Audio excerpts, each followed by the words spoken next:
Railway സ്റ്റേഷന് മുന്നിലെ റോഡിൽ അനധികൃതമായി പാർക്ക് ചെയ്ത ഇരുചക്ര വാഹനങ്ങൾക്ക് പിഴയിട്ട് ഷൊർണൂർ പോലീസ്. നോ പാർക്കിംഗ് ബോർഡിന് മുന്നിൽ നിർത്തിയിട്ട 30-ലധികം വാഹനങ്ങൾക്കാണ് പിഴയിട്ടത്.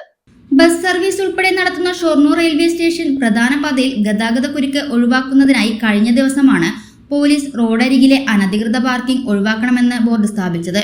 എന്നാൽ പോലീസ് നിർദ്ദേശം മറികടന്ന് റോഡരികിൽ നിർത്തിയിട്ട 30-ലധികം ഇരുചക്ര വാഹനങ്ങൾക്കാണ് പോലീസ് കഴിഞ്ഞ ദിവസം പിഴയിട്ടത്. ഒരു വാഹനത്തിന് 250 രൂപ എന്ന നിരക്കിലാണ് പിഴ. പുതിയ റോഡിൽ നിന്നും റെയിൽവേ സ്റ്റേഷന്റെ മുൻവശം വരെ വാഹനങ്ങൾ നിർത്തിയിടരുത് എന്നാണ് പോലീസിന്റെ നിർദ്ദേശം. ഷൊർണൂർ റെയിൽവേ സ്റ്റേഷൻ നവീകരണത്തിന്റെ ഭാഗമായി തിരക്ക് കുറയ്ക്കുന്നതിന് വേണ്ടിയാണ് പോലീസ് റോഡിൽ നിയന്ത്രണം കൊണ്ടുവന്നത്. വാഹനങ്ങൾ റോഡരികിൽ നിർത്തിയിടുന്നത് ഗതാഗത കുരുക്ക് വർദ്ധിക്കുന്നതിന് കാരണമാകുന്നു എന്നാണ് കച്ചവടക്കാർ പറയുന്നത്. റെയിൽവേ സ്റ്റേഷൻ രണ്ടു ഭാഗത്തായി വിശാലമായ പാർക്കിംഗ് സൗകര്യമുണ്ടെങ്കിലും വാഹനങ്ങൾ വഴിയിൽ നിർത്തിയിടുന്നത് കാൽനട യാത്രക്കാർക്കും ബുദ്ധിമുട്ട് സൃഷ്ടിക്കുന്നുണ്ട്. ഇത്തരത്തിൽ അടുത്ത ദിവസങ്ങളിലും അനധികൃതമായി പാർക്കിംഗ് നടത്തുന്ന വാഹനങ്ങൾക്ക് പിഴ ചുമത്തുമെന്ന് പോലീസ് പറഞ്ഞു.